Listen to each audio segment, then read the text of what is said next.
13 structures burned yesterday in San Pedro, Colombia, Toledo. Was it caused by thatch roofing? We'll take you there. And we'll take you to Pine Ridge, where a Zeta delivery man was targeted. Also, police got the fake cop robbers, and they got their guns. But where's the 23 grand in cash they stole from Inhale Vape Shop? Well, that's what the store owner is asking tonight. Plus, work resumes on the Key Cauca police station. But what is going to happen to the land? The village wants it in their name. The CEO for Home Affairs says it's a very strange request. We've got details of these and other stories in our newscast for tonight, Wednesday, April 29th, 2026. Good evening. With your news, I'm Indra Crank.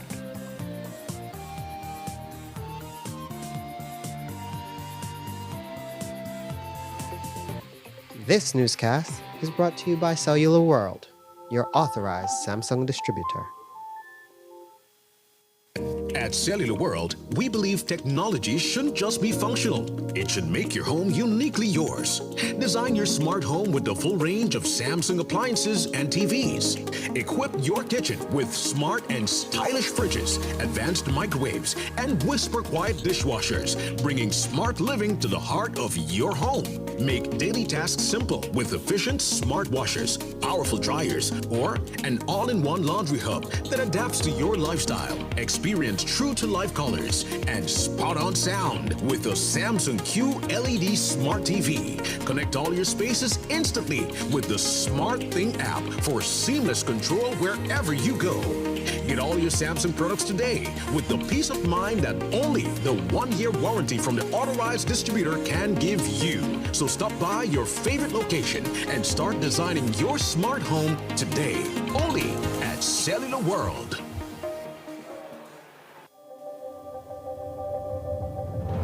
Every connection we make is more than just a signal. It's a student unlocking a future through digital education. A young mind daring to dream bigger. Our culture shared with the world in real time. And everyday heroes answering the call of civic duty. When we connect with Digi, we empower Belize.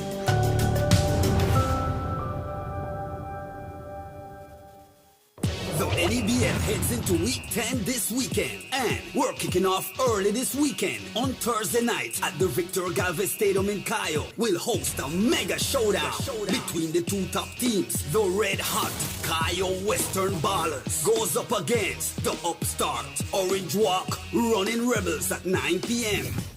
Then on Saturday night, the Dan Dream Ballers try to stay alive in the hunt to make the playoffs. Heads north to the Andres Campos Stadium against the new Focus and tougher Corazal Spartans, 8 p.m. And in Belize City at the Belize Civic Center, the Belmopan Trojans will go up against the roughest and the toughest team in the league, the Belize City Defenders, at 9 p.m. The NEBL Girls, the National Sports Council, and Fui Bolido, $5,000 halftime shooting challenge, plus giveaways at all games. So this week 10, make it an NEBL weekend, sponsored by the Government of Belize.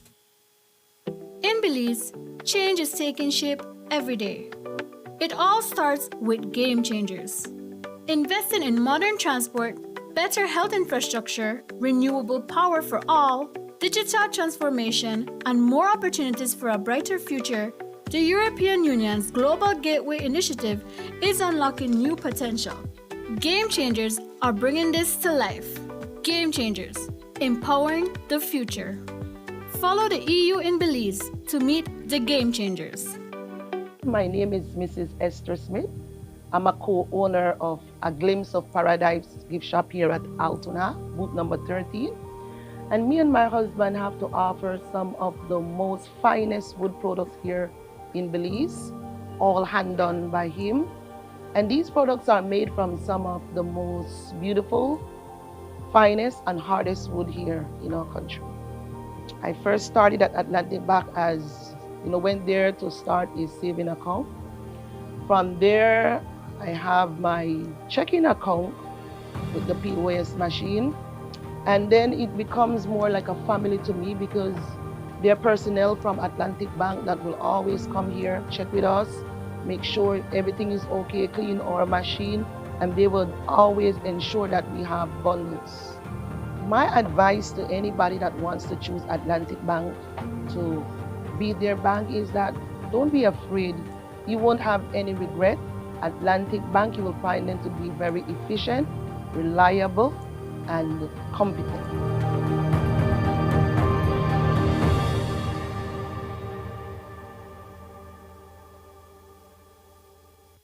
Nando's Wholesale is the distributor for the full line of Badia spices, including the original complete seasoning, the perfect combination of ingredients and spices prepared to enhance the natural flavor of your favorite foods. Also, cinnamon powder for all your desserts, fruits, and beverages, and as special dishes. All these are available in commercial sizes or restaurant packaging. Nando's products are available at your local retailer or contact us at 222-5000. From Corozal to Toledo, Nando's is proud to be serving Belize as its #1 wholesale distributor for over 35 years.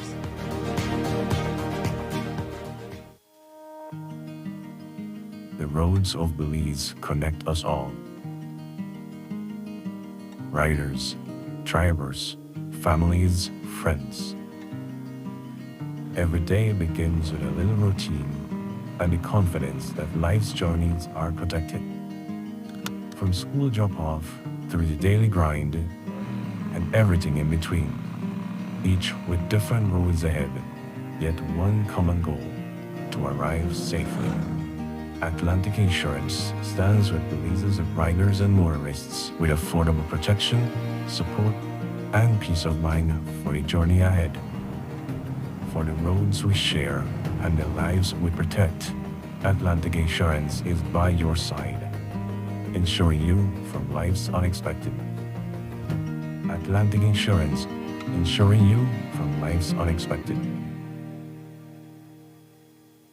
On May 2nd, Placencia comes alive, an evening of wine, music, and unforgettable moments on the beach at Naya Resort and Spa, featuring Marcus Johnson, Jay Cass, Chris Bradshaw, and special guest Goa Play. Saturday, May 2nd, 7 to 11 p.m. live at Naya Resort and Spa, Finds in Paradise 2026. Don't miss it. Are you a barber or stylist ready to grow your own business? At Nature Provides, we're building more than just a salon. We're creating a space for entrepreneurs like you. Our fully equipped facility, located at 9423 Basil Coleman Street, Belize City, is ready for professionals who are serious about their craft and ready to build their brand. With booths available for rent, you'll have the opportunity to work in a clean, professional, and welcoming environment designed to support your growth. If you're ready to take the next step, we have a space for you. Nature Provides, where your talent meets opportunity. Contact us today.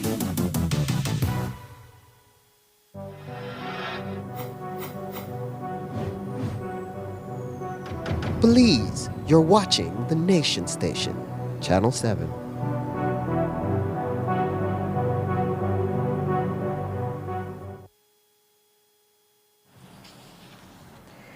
Multiple families are displaced tonight after a destructive fire tore through San Pedro, Colombia village in the Toledo district yesterday afternoon, leveling several homes and a church. Today, Jaleesa Roberts went deep south to find out how the fire devoured a quarter-mile area.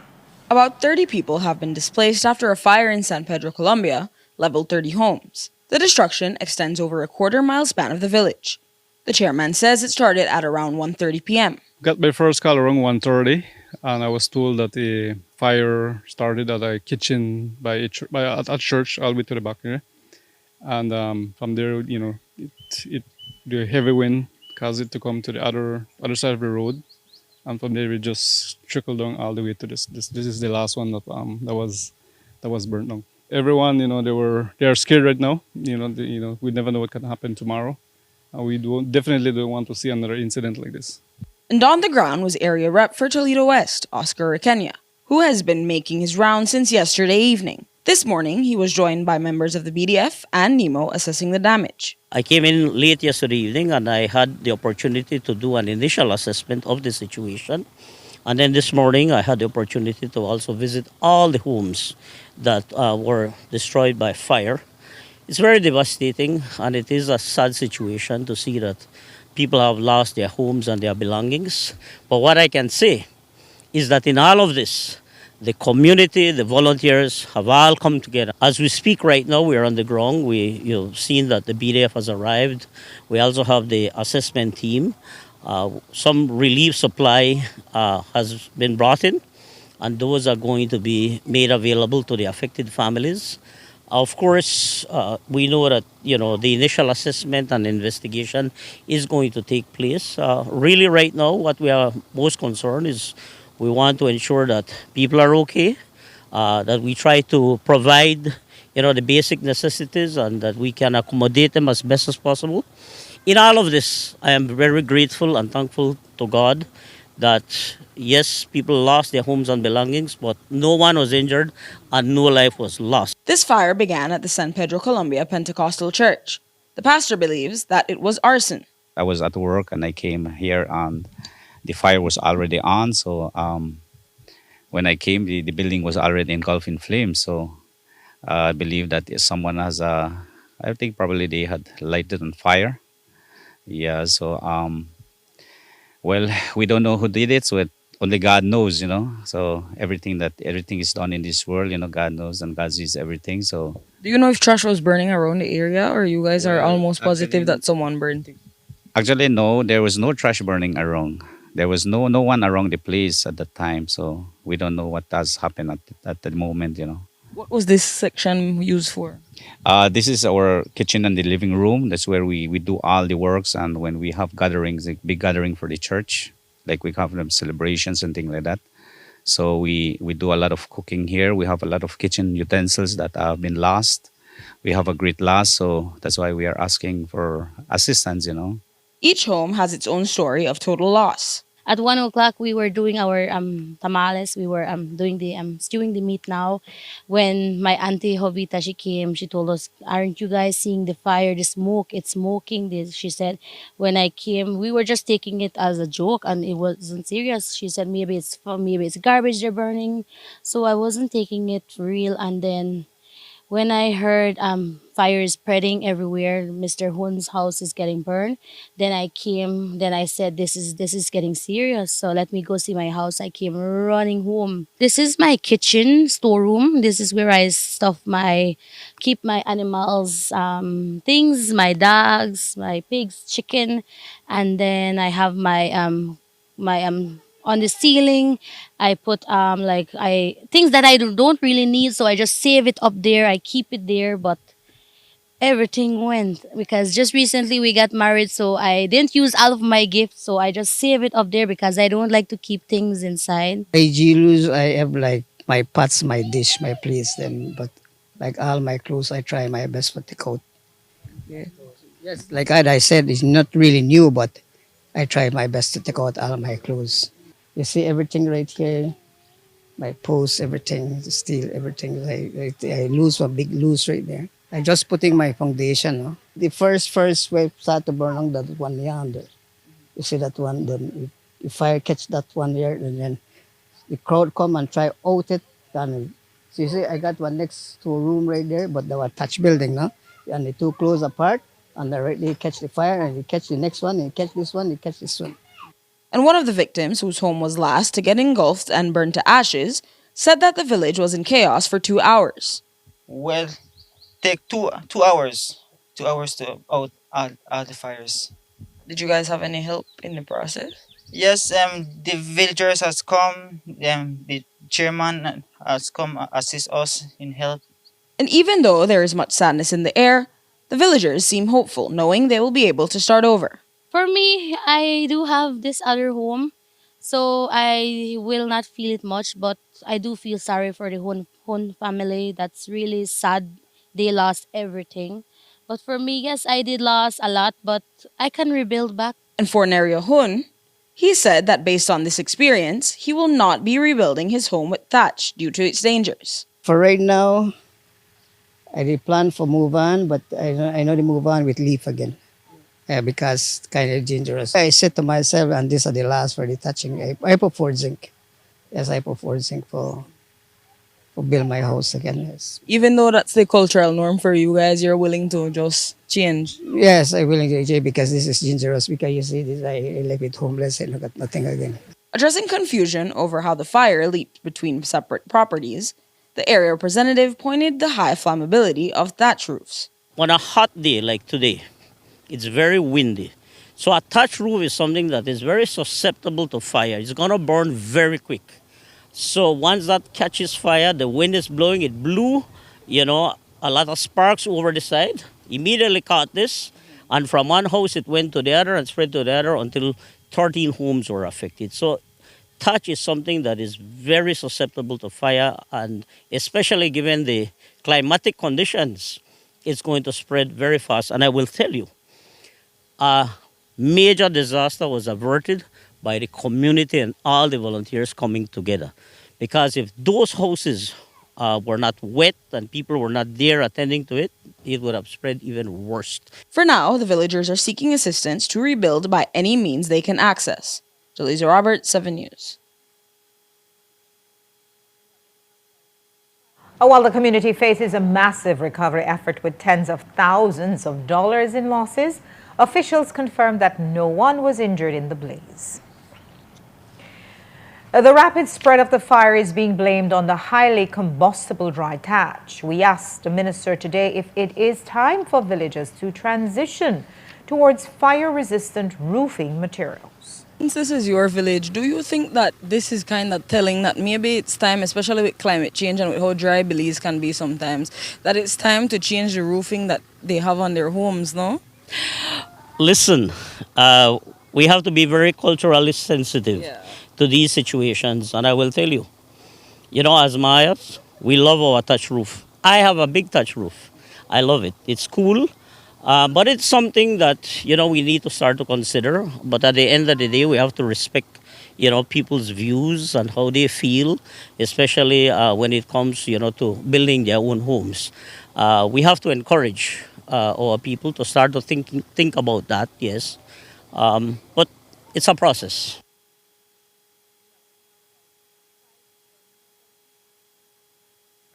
All 13 structures destroyed by the fire were thatch. We also asked the Toledo West Area representative about another subject of urgent public interest in his constituency.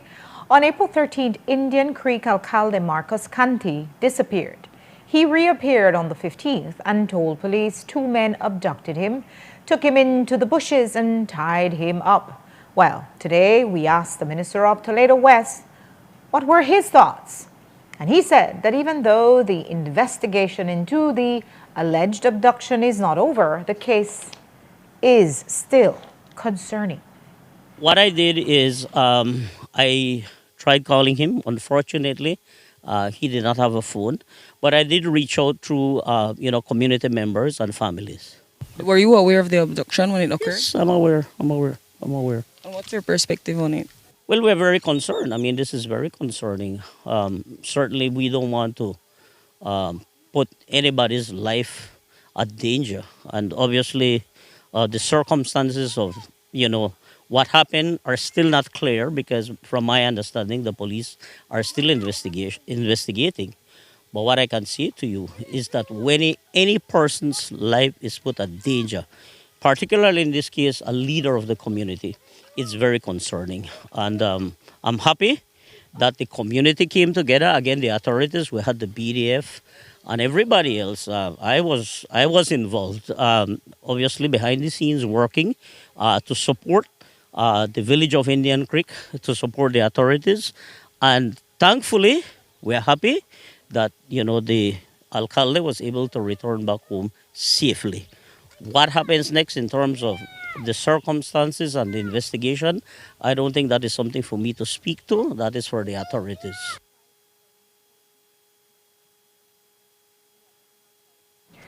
After the break, we'll take you to Champine Ridge to find out why a water delivery man was murdered. And police got the fake cop robbers and they got their guns. But where's the 23 grand in cash they stole? Well, that's what the store owner is asking tonight. Don't go away.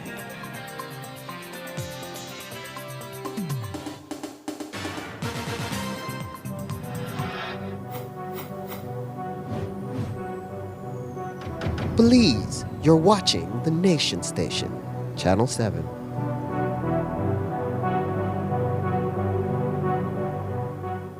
Hello, I am Roy Reyes, owner of Fina Purified Water Corozal Tong. I am the proud owner of 3 Jack trucks. These trucks are very reliable, spacious, fuel efficient, and I would advise any business owner, try Jack. You will be very satisfied with their performance.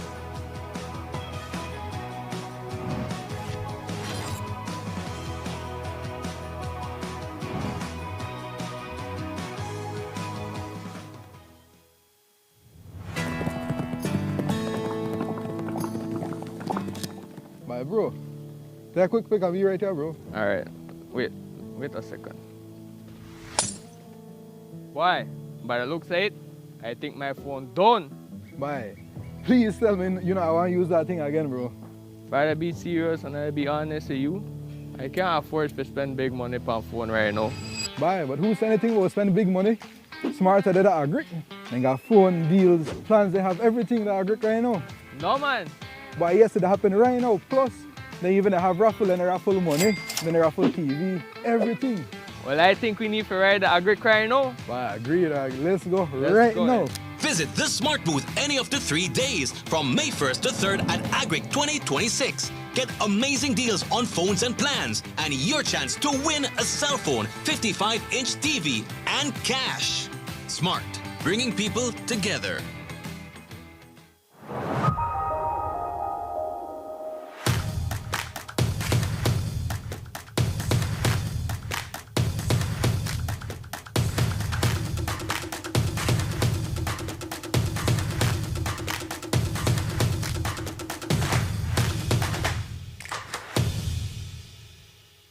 At Atlantic Bank, your convenience is our priority.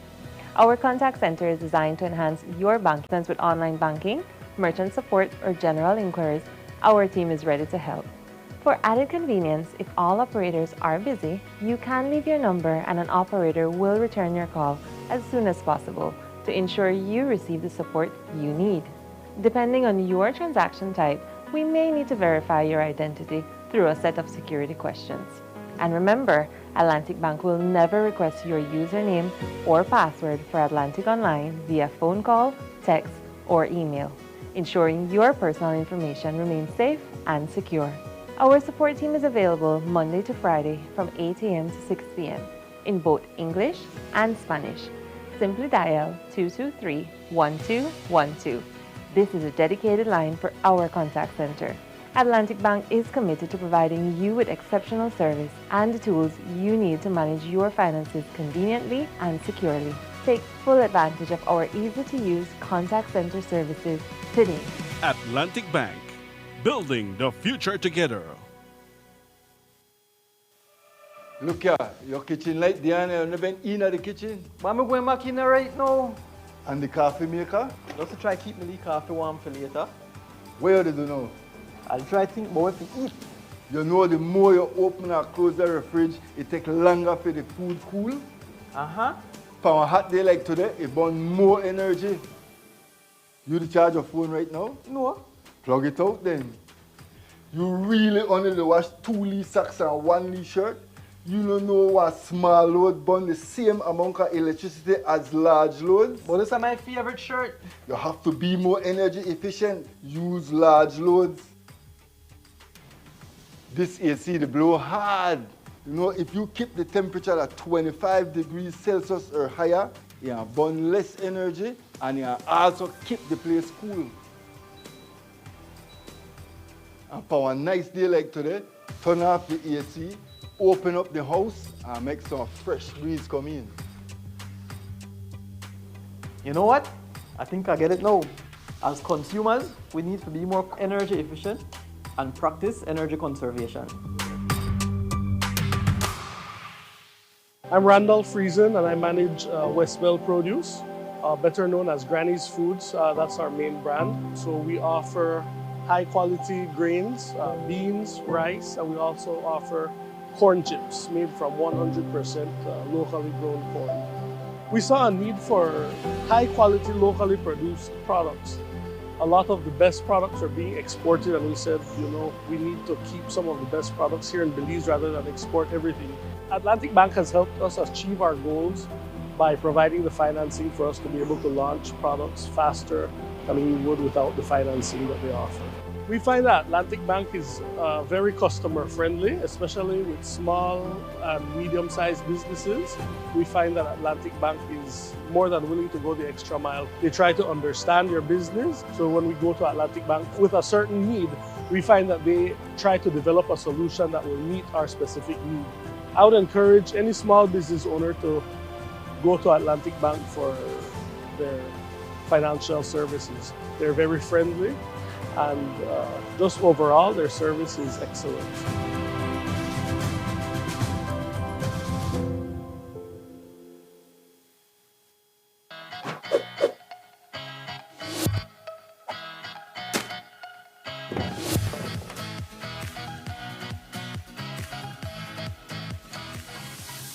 In the heart of Belize, a battle is being waged, not with weapons, but with choices. When waste is disposed of in unauthorized locations, in our forests, drains, and waterways, along our highways, and in vacant lots, this is illegal dumping. The consequences reach far beyond what we see. Toxic chemicals seep into our groundwater, threatening our drinking water. Disease-carrying mosquitoes breed in abandoned tires, and wildlife mistake our waste for food. For over a decade, the Department of Environment has worked tirelessly to clean up these sites. But they can't do it alone. They need your help, and now taking action is easier than ever. Download the ArcGIS Survey 123 app to your phone. You can report illegal dump sites. The app records the location, allows you to add photos. Simply open the app, allow location access, fill in basic details about the site, add a photo, and submit. Your report helps us protect our communities and natural resources. Every report matters. Every action counts. Stand proud in protecting our nation. Our belief, our responsibility. Bini. Welcome to the V Department Store. We are conveniently located on Coney Drive in Belize City. That's right on Coney Drive in Belize City. At the V Department Store, we offer a wide variety of groceries, cosmetics, kitchen appliances, kitchenware, electronics, and more. We've also recently expanded to the second floor to better meet your household and office furniture needs. We now have a wide variety of furniture, home decor, and accessories. We have a shared vision for a comfortable and customer-friendly shopping experience. Visit us today and be warmly greeted by our reasonable prices and cordial staff. The V Department Store. Experience the ultimate shopping destination.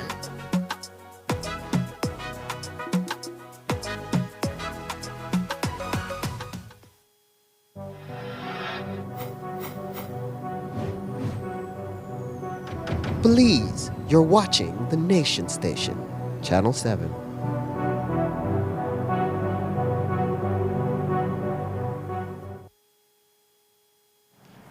Yesterday, we told you about the second person to be killed in rural Orange Walk in 26 hours. He is 42-year-old Roberto Villafranco, a delivery man for Zeta. He was gunned down while making a delivery in Champine Ridge yesterday evening, and his sideman was shot in the process. While initial speculations suggested robbery, the route supervisor explained that a strange call came in before the shooting, and the delivery men usually don't have a lot of cash. Our colleagues at CTV3 spoke with him, and Courtney Menzies has this story.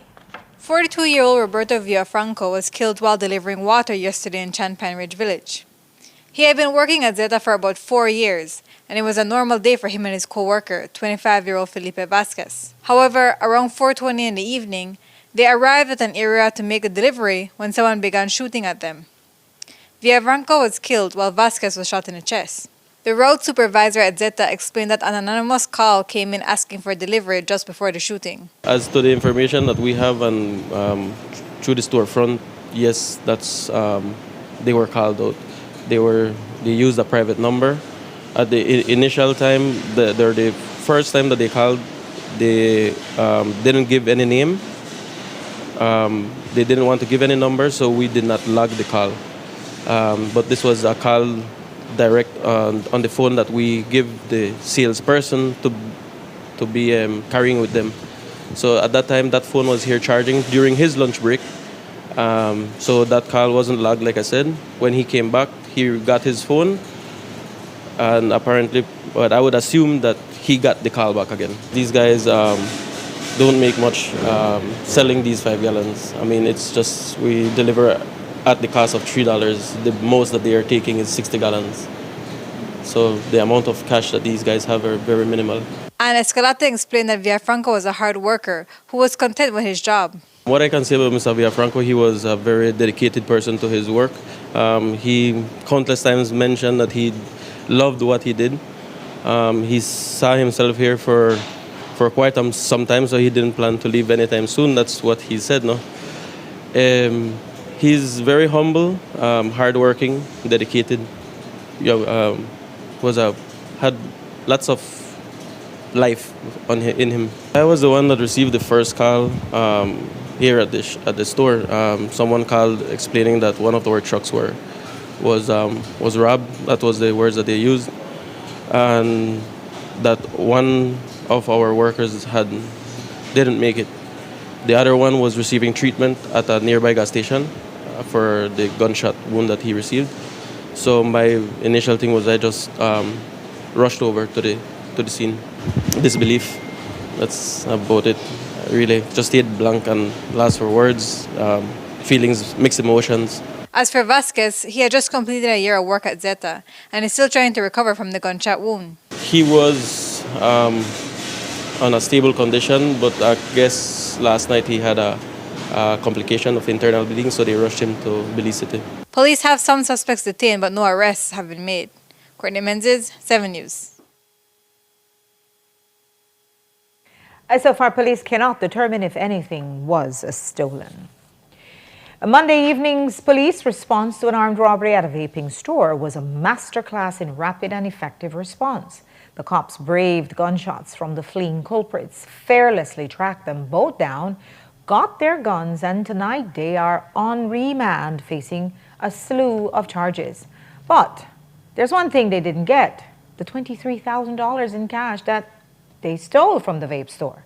That's right, that $23K is missing, even though the robbers were caught minutes after the robbery. The store owner, asking to speak unidentified via phone, told us that the mystery of its disappearance is most perplexing. Yes, that amount was taken. However, it was not recovered. So, where's the money? We have no knowledge on where the money is so far. I've been told that it has not been recovered as of yet. I'm just an outsider, but it strikes us a little bit suspicious because, the guys left and they were pursued immediately by the police officers. Have you gotten any information on where it might be? No, sir. All I was told that the firearms were recovered, and that's about it. Nothing else. All right. Well, how does that make you feel?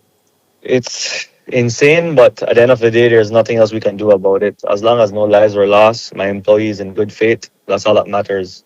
Do you feel that you were targeted by someone with specific knowledge that you would have that amount of money from a car sale at your office at that time? Absolutely, because Dylan never collects anything from me over there, whatsoever. However, on that day, I was not in the country, So I'd asked the guy to please deliver it to the store, and at approximately 6:11, he dropped off the funds, and around 6:14, I would say, that's when the robbers had came in and stole the cash within 3 to 4 minutes. We usually don't let people enter the establishment when they're covered with a helmet or a cap or a shades. However, he opened it very quickly because he saw it was police. The accused Kenroy Daly and 26-year-old Akeem Danderson were read a total of 9 charges between both of them, including robbery of $23,000, aggravated assault with a firearm, and other firearm and ammunition charges. Construction has resumed on the Kekauke police station, confirming that whatever deal the government was entertaining to flip the property has been permanently shelved. But the village council is not resting there. They want the government to transfer the title for parcel 815 into the name of the village council. And they are collecting signatures from residents to trigger a referendum on the future of the current police station property. Today, the CEO for Home Affairs did not exactly welcome the initiative. I believe that is not being discussed at this stage. That is national land. It's land that was given to the government. So for that to be transferred to the village bodies such as a village council. So what's the plan for the police station then in Kekauke? We continue to construct. As it immediately it resumes? Yes. Was there any discussion with CAPE, to your knowledge, to have paused construction to consider building in another location? Yes, there were discussions. There were opportunities presented. The decision makers looked at it, and at the end of the day, the decision makers decided to continue to construct the police station.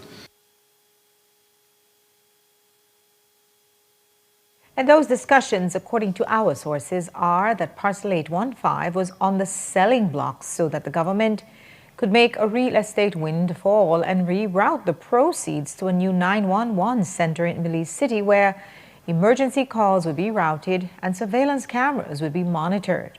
All that is currently happening at the very dilapidated Raccoon Street property. Bennett discussed the infrastructure needs. So the report is that the sale of the Kekauke police land was to pay for that 911 center and then develop it into a full police station on Lake Eye Boulevard. I believe I've addressed the Kekauke situation. Yeah, so then how do you fund that 911 center and the full-blown police station? I think we're constantly looking for a source of funds. I know it's a very important capability within the police department, at 911 service. And again, the Raccoon Street is very pressing as well. So we're constantly looking for funds to be able to accomplish this. And there's a lot more as well. There are many police stations across this country that requires complete renovation, that requires complete replacement. There are vehicles that are in disrepair. There are firearm issues within the police department. There are many issues that we are currently looking at. So this infrastructure indeed is one of the most pressing within Belize City. But there are many issues that we are currently looking at. We also asked CEO Bennett about a successful high-risk operation to rescue a Guatemalan girl who had been held hostage for over 100 days. She was being held in southern Belize near San Roman village. They rescued the girl, but her captor, Guatemalan Jose Gilberto Duarte, escaped. We asked Bennett, how did they do it? That was an outstanding operation. I think the information security was well handled. The intelligence came in, and we did not act prematurely. It was a deliberate planning on the Belize Special Assignment Group. They did their intelligence surveillance. They planned based on the different course of actions that were available to them. They went into the house and they were able to rescue that child. That is remarkable work on the security forces' part. What about the fact that the person escaped but left behind, I think, a firearm? I'm not sure what else. Belizean. So you still wanted, and we're still looking for him. And we will do everything we can to recapture him. But the fact that we were able to free that victim is something that we are very happy with. We are very pleased with the performance of our forces in that regard. How The intelligence obtained, was it counterpart to counterpart or family? I cannot speak to the intelligence part of it, but evidently the team received very good intelligence that they were able to execute accordingly. And while that was a proud win for law enforcement, the police department is still haunted by the shame of its involvement in the abduction of a Belizean citizen and his extrajudicial extradition to Guatemala. It is a crime that has gone unpunished.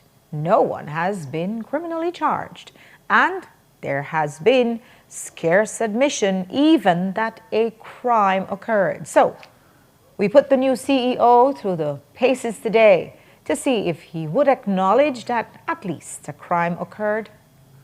And sir, as CEO for Home Affairs, do you believe that a crime happened in Orange Walk Town on August 22nd, 2025, 100 feet from the police station where Joseph Budna was up? Yes. Yes, I believe it. You asked me if I believe a crime was committed. Yes, someone was abducted. That's a crime. And if so, who do you believe is responsible for that? Let the judicial process take its course. It's currently back in the police department. It went over to the DPP. The file was reviewed by the DPP. She had some additional questions that she wanted answered, so she sent that back to the police department. So the police department is now responsible for further investigation to satisfy the prosecution file. So that is where it is now. A person identified as police officers can be seen on camera beating and abducting Budna. Does this not concern you? If it concerns me, of course it does. Why would you think it does not concern me? So you consider that the investigation that, well, we don't even know, we would understand that since the file is with the DPP, the police isn't doing anything else? No, I said the file was with the DPP. The DPP sent it back to the police. So the file is no longer with the DPP. The file is now with the police department to answer the questions that the DPP had asked for us to answer. When did that come back from the DPP? That would have been about 2 months ago. Oh, wow. So progress is being made? It's progress. I mean, their investigation that is continuing. There is dialogue in between the Commissioner of Police and the DPP. There is dialogue in between the Ministry of Home Affairs and the DPP and the investigators to ensure that we do our due diligence in terms to satisfy the investigation. Evidently, the DPP wanted more answers, and so the file was sent back. So there is constant back and forth. It's not lying in state. There is constant review of the investigation.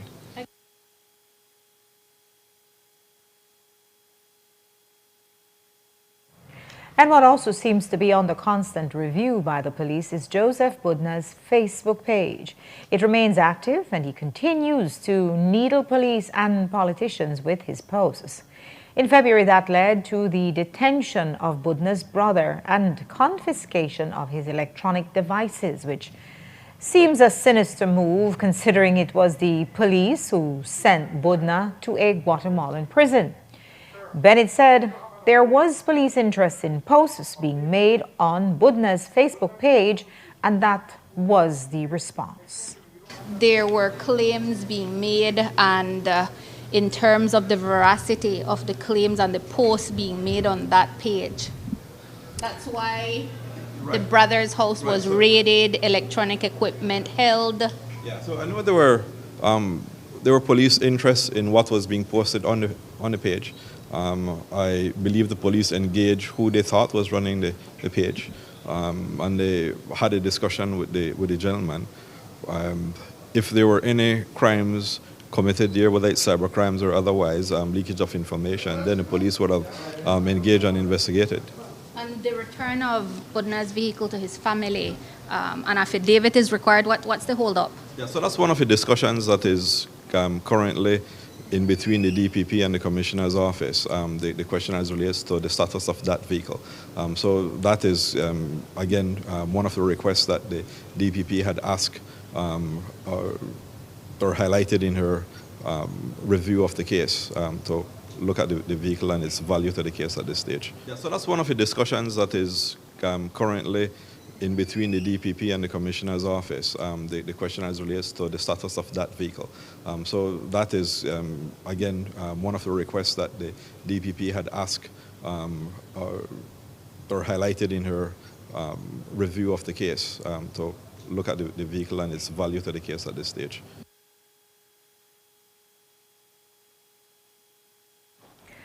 The Belize Fund for a Sustainable Future today issued over $600,000 in grants to conservation organizations. It's their fourth cycle, and the grants are awarded to entities that implement projects to strengthen sustainable livelihoods and protect Belize's marine ecosystems.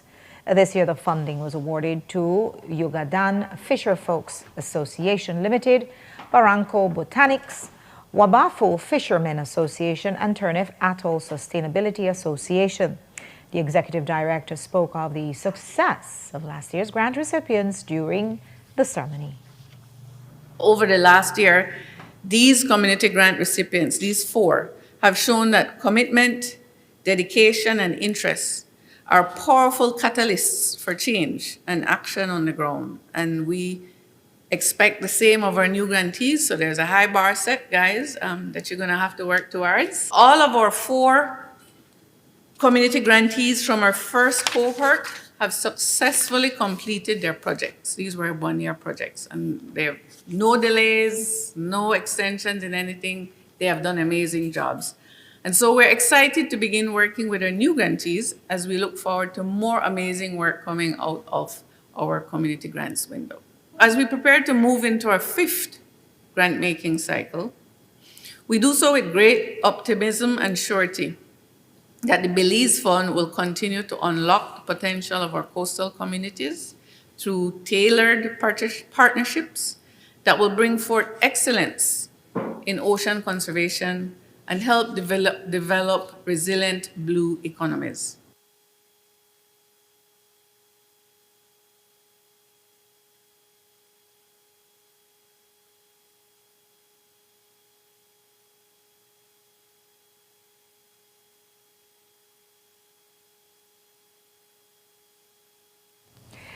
And we'll take a break now. When we come back, we'll have more news. Don't go away.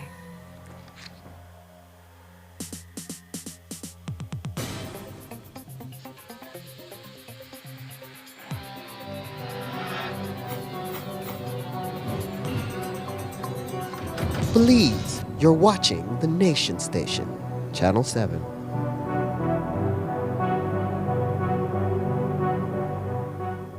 Hello, I am Roy Reyes, owner of Fina Purified Water Carozalton. I am the proud owner of 3 jack trucks. These trucks are very reliable, spacious, fuel efficient, and I would advise any business owner, try jack. You will be very satisfied with their performance.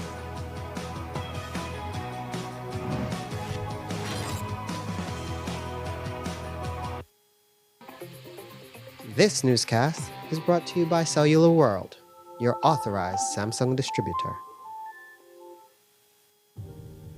2026 marks a major milestone in the history of Belize's healthcare sector. The 25th anniversary of the National Health Insurance (NHI) program and the long-awaited national rollout of NHI services to the Cayo district, finally fulfilling a dream of primary healthcare coverage for all Belizeans. What started as an idea in 1998 became a reality in 2001 and has served thousands of Belizeans over the last 2.5 decades by providing access to quality healthcare, now in every corner of Belize. One of the central pillars of NHI is access to quality health care. All Belizeans will have access to quality hospital services through a national health insurance system. It's a milestone that the whole country and all of the people of Belize, anyone who has a social security card, it's minimal out-of-pocket expenses, it's high-quality primary care. It allows almost all the population then to have the same level of health care wherever you are. In 1998, the then Honorable Said Musa convened a group of us to work on the manifesto. And then a group of people in the medical field and started brainstorming of how we could better healthcare for Belizeans. The beginning can be traced to a study done by Cambridge Consultancy, where they produced a document on how to improve healthcare in Belize. One of the features of that study was the proposal that we have national health insurance. As a matter of urgency, we will radically transform Belize's health system to ensure equitable access to quality health services. It took a lot of courage to implement and begin the NHI. Prime Minister Musa made the bold decision to implement it.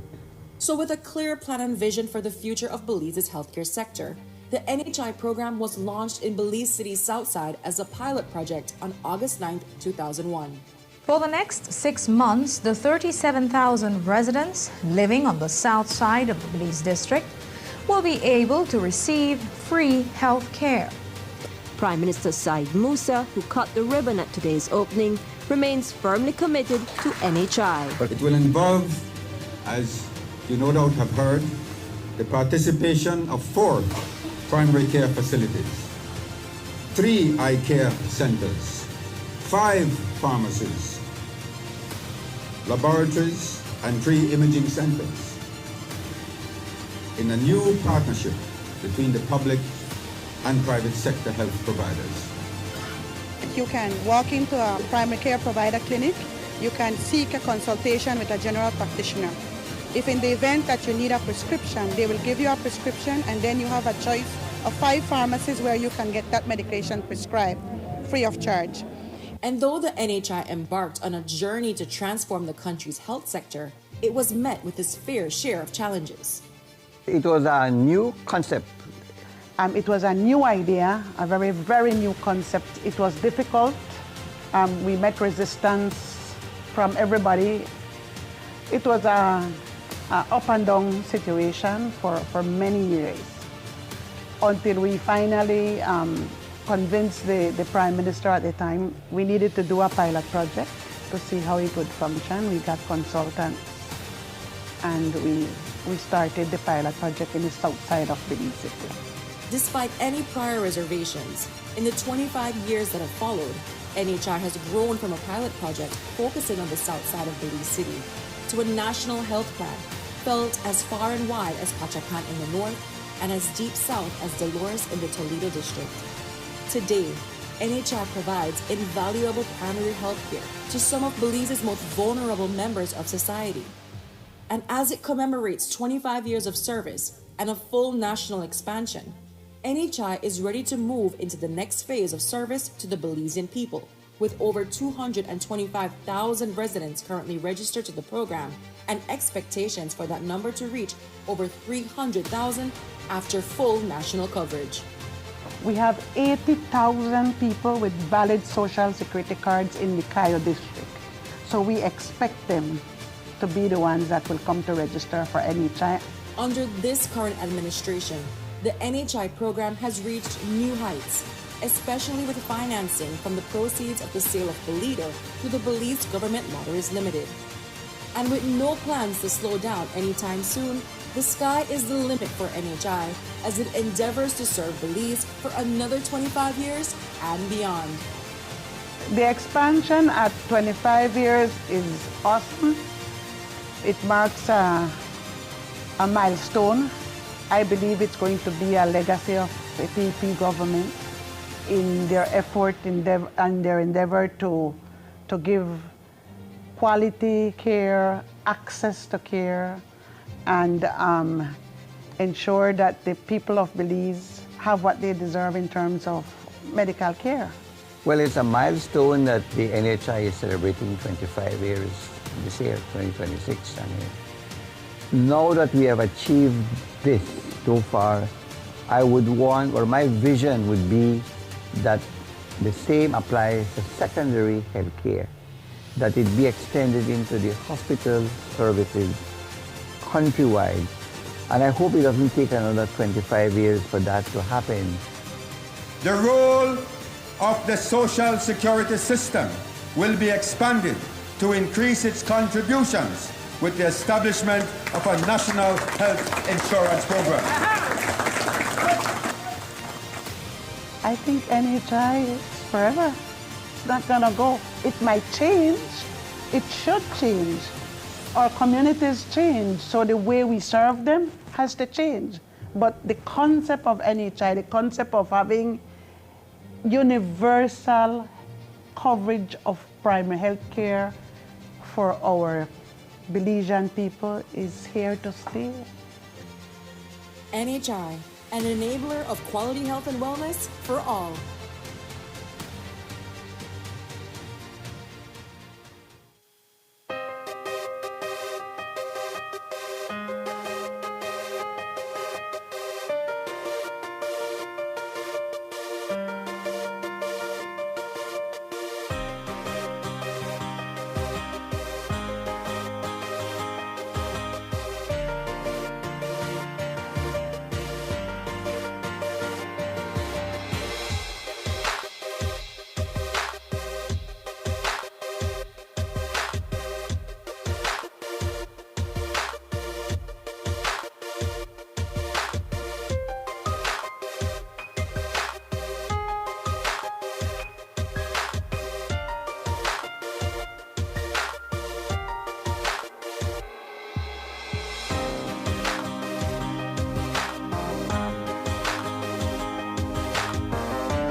Belize, you're watching the Nation Station, Channel 7.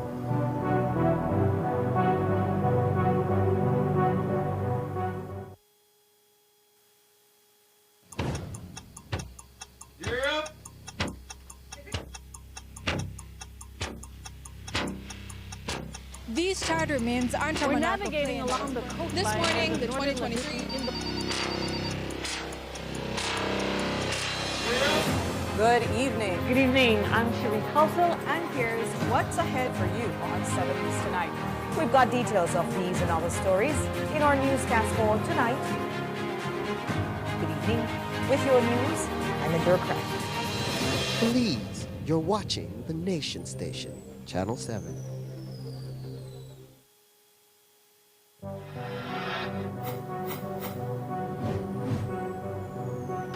Belize, you're watching the Nation Station, Channel 7.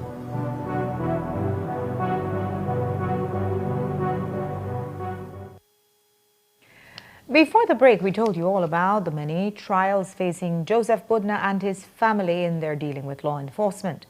But while they are going through it, reports say police officers involved in his kidnapping have been quietly getting promoted, even without sitting the promotions exam. We asked the CEO about that.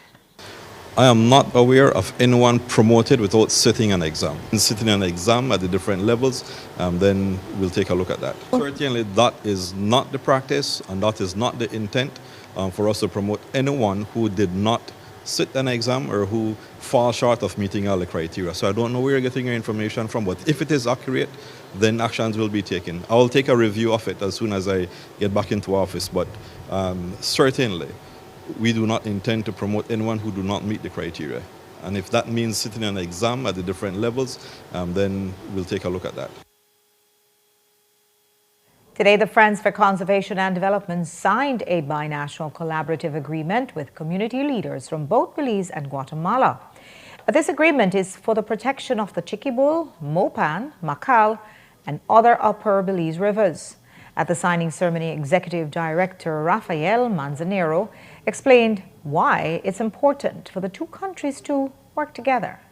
The signing of this agreement is actually to combine a whole set of communities in terms of Belize and Guatemala for the protection of the shared rivers, which in this case would include the Chiquibul River, the Mopan River, the Macal River, and a part of the Belize River. And the tangible results surely is one of having a better river system, which can happen either through restoration activities upstream and downstream, having the programs of public awareness amongst in those communities in order really to prevent further and more pollution in these rivers, and of course also to build confidence between the communities of Belize and Guatemala. Interestingly enough, the Chiquibul River starts of course in Belize, then it flows into Guatemala where it joins with the Mopan River. And then from there, as how we know, then it curves and goes down to Melchor de Mencos, then it comes into Belize once again. So there's a whole interconnectivity of these rivers. So anything that happens here in Belize, of course, affects Guatemalans. And whatsoever Guatemalans do on their rivers, it also affects us downstream. So it's a whole interconnectivity. So yes, it is important really to see this binational agreement, therefore, because from the both sides, once we protect it, then of course it's receiving more abundant fresh water for these communities. A panel of experts, doctors and medical professionals are in Belize to attend the International AIDS Society's Educational Fund Symposium in collaboration with the National AIDS Commission. Jo Marie Lanza reports. For the first time, Belize has been selected to host a symposium sponsored by the International AIDS Society on uniting science and community for an accelerated HIV response in Belize. Chairperson for the National AIDS Commission, Dolores Balderramos Garcia, explained how significant this event is in making progress towards educating the wider public on HIV and AIDS in Belize. Today we have over 150 to 160 participants to this large AIDS symposium from the International AIDS Society sponsorship, and we have persons here from a broad spectrum of society. We have doctors, nurses and healthcare providers. We have all kinds of stakeholders in the HIV community. I want to highlight members from the LGBTQI community who have a special stake in the discussions today. And we're very pleased to have with us Dr. Omar Sued from the IAS, the International AIDS Society, Dr. Ram Gopal from Guyana, who is also a technical consultant. And we have our own Belizean input in the persons of Dr. Joshua Canol, Dr. Marvin Manzanero, many of the doctors. And so we at the National AIDS Commission Secretariat are very thrilled that we could have collaborated with the IAS to have this symposium today. And tomorrow will be a smaller workshop for maybe more getting down into the nitty-gritty of what can be done to scale up our HIV response. As you know, we are still very much challenged where HIV is concerned. We have made some progress, but that progress has been a bit slow.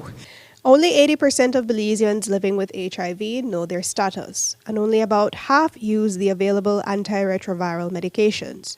Often, this is because people are not comfortable with discussing the facts on AIDS, and are stigmatized by an HIV status. Dr. Omar Sood further explains. HIV was linked to different sexual behaviors, and so this approach in focusing only in the way of transmission has made the HIV much more stigmatized and people discriminated for that. So the approach should be more neutral. I mean, everybody has right to know what is the HIV status, so everybody should have access to the HIV test. Doesn't need to be one specific person or one specific sexual preference. So in order to really respect the other people and in order to provide an attention that should be focusing the health and knowing the reason why the people can or cannot be exposed to this HIV.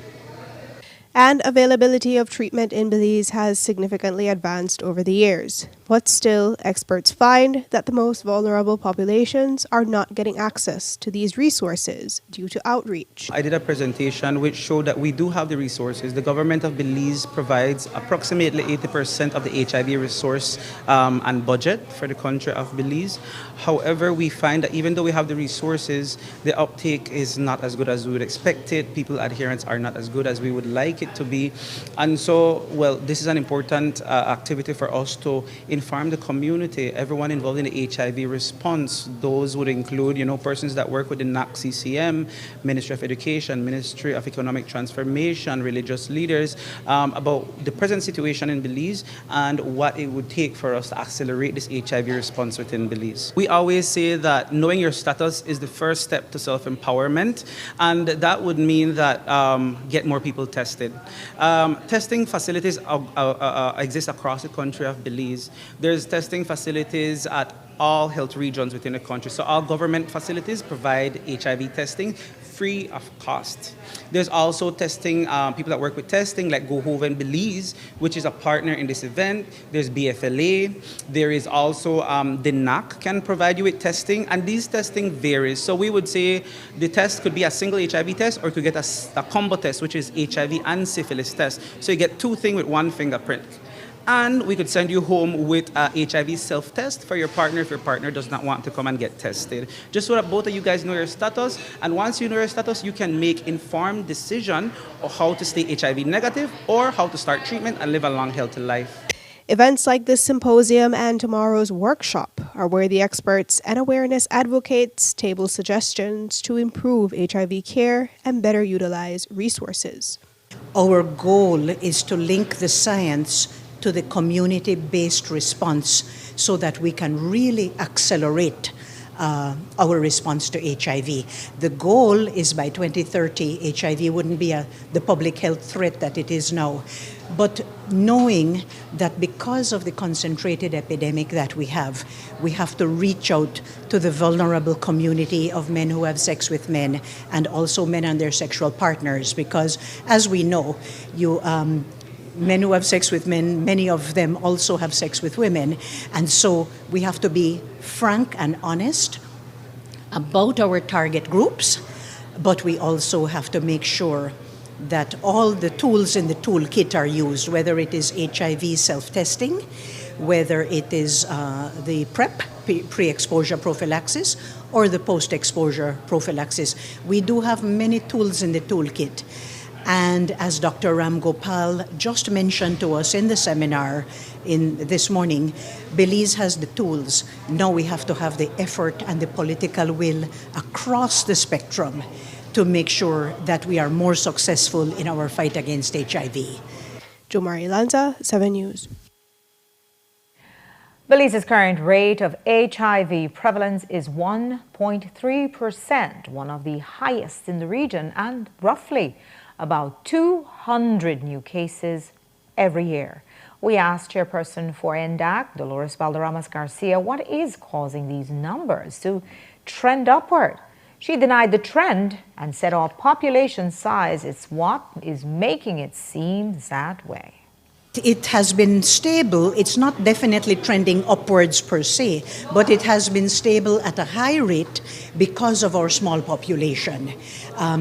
However, among the men who have sex with men community, the prevalence rate could be as high as 10 to 11%. So we know that we have to do specific outreach there. And like I say, it is high because our population is only 400,000, but we have to try to bring down that prevalence rate. We have to do more. We definitely have to do more. I think that's the purpose of today, to link the science to the community response. We need to do more because the challenges are still there. Education, very, very important. But I think that now that more information of the tools in the toolkit is there, we have to now narrow down and do our outreach to the vulnerable population groups.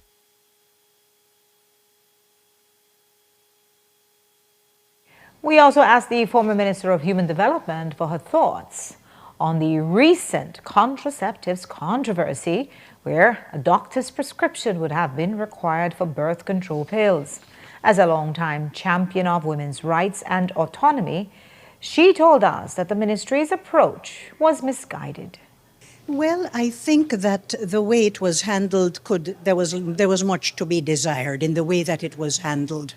We're not saying that women should seek medical attention and medical advice, but anything that has a gendered aspect in terms of prescription medications, I think in relation to the contraceptive issue, there should have been much stronger communication before announcing something like that.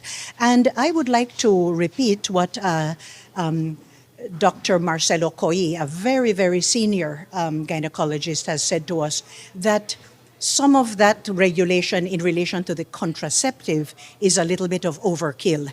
I think what we can do is, yes, we're not saying that you mustn't seek doctor's advice, but where it comes to over-the-counter in relation to the medications for women in their 20s, 30s, maybe up to 40, we don't believe, as Dr. Coy has said, that 90% of them would need that kind of prescription per se. So I want to adopt what Dr. Coy has said, but I also want to make the point that there is a gendered aspect to this issue of contraception. And so it is so important for us to have the broad discussion. It's not just, I'm going to start to enforce a regulation that has been there all along. You must talk to people, you must communicate, you must make sure that everybody knows what is happening, and then we move from there. But I endorse entirely what Dr. Coy has said. As a lifetime advocate of ending gender violence, the minister also shared with us her view on the PC Philip Castillo case, where he was caught on camera physically abusing his common-law and stepson. Balderrama says that she strongly encourages victims of DV to speak out. Well, everybody would give, I believe, the same kind of response, that it highlights the fact that we have to make sure that there is zero tolerance to gender-based violence and to domestic violence, especially where women and children are concerned, especially when children are concerned. So absolutely, I think that we need to throw the book at perpetrators, and we need to educate women and by extension children, women protecting children and families protecting children. Come forward. Don't have that silence. I mean, this one happened to have been caught on camera. How much of it more is out there without it being caught on camera? So absolutely, the signal of zero tolerance has to be made even more important. And a correction, that should be PC Philip Garbutt, not Castillo. Over the past 45 years, 87 Belizeans have attended and graduated from the Royal Military Academy Sandhurst. And today, 31 officers receive lapel pins from the institution as part of their inclusion into the Sandhurst Alumni Belize chapter. CEO in the Ministry of Home Affairs, Elton Bennett, was also a Sandhurst graduate. And today he spoke with us about his experience studying abroad and how Sandhurst helped to shape him into a leader. The Royal Military Academy Sandhurst is considered as the world's finest commission course. It focuses on leadership. It's 1 year of compact leadership preparing an officer to meet the challenges of the military. It's the first assignment as a commissioned officer.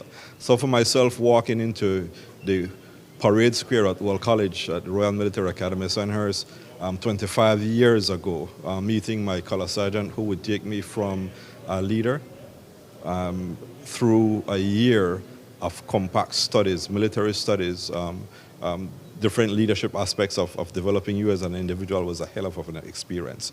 So to have been selected at that point to represent Belize and to have gone out to attend this program is something that has definitely forged my career. It laid a foundation not only for my first appointment as a platoon commander, but the values instilled in me at Sandhurst certainly still remains with me as a leader. So it prepares you not only for your first assignment, but it prepares you well into the leadership world. We have 2 current sitting ministers that are graduates of Sandhurst. We've had, I believe, 9 generals from Belize to have gone through Sandhurst and 2 admirals, myself and John Borland. We've had 4 CEOs in government who have gone through Sandhurst. So it's really a proven institution, not only in Belize, but across the world. And that's all we have for you for our newscast tonight. Thanks for watching. With your news, I'm Indra Craig. Remember that you can find a full transcript of the news at 7newsbelize.com and see the streaming video on our Facebook page. Have a great night. Join me back here tomorrow at 6.